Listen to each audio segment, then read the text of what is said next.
Hello, கர்த்தருக்கு ஸ்தோத்திரம் உண்டாதாக. என்னை பலப்படுத்துகிற கிறிஸ்துவினாலே எல்லாவற்றையும் செய்ய எனக்கு பலன் உண்டு. இது பார்ட் 2. இது எல்லாவற்றையும் செய்ய எனக்கு பலன் உண்டு. எல்லாம் தான். என்னை பலப்படுத்துகிற கிறிஸ்துவினால எல்லாவற்றையும் செய்ய எனக்கு பலன் உண்டு. பிலிப்பியர் 4:13.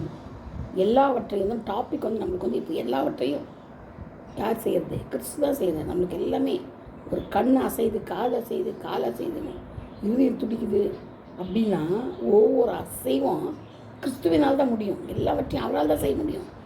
அதனால தான் நீங்கள் ஒன்றுக்கும் கவலைப்படாமல் எல்லாவற்றையும் குறித்து உங்கள் விண்ணப்பங்களை ஸ்தோத்திரத்தாலே கூடிய ஜபத்தினாலும் வேண்டுதலினாலும் தேவனுக்கு தெரியப்படுத்துங்கள் சொல்லப்பட்டிருக்கிறது. பிலிப்பியர் 4:6. எல்லாவற்றையும் செய்யணுமா?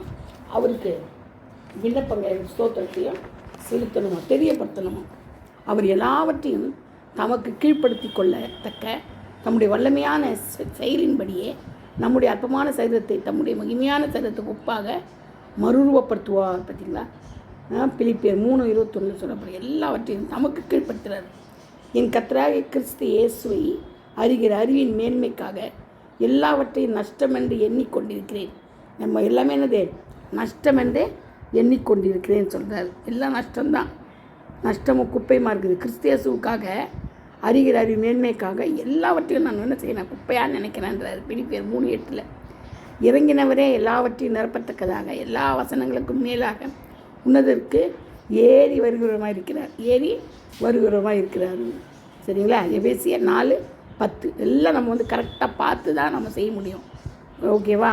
கர்த்தர் தாமே இந்த வசனங்களை ஆசீர்வதிப்பாராக, பாதுகாப்பாராக. ஆமென். அல்லேலூயா.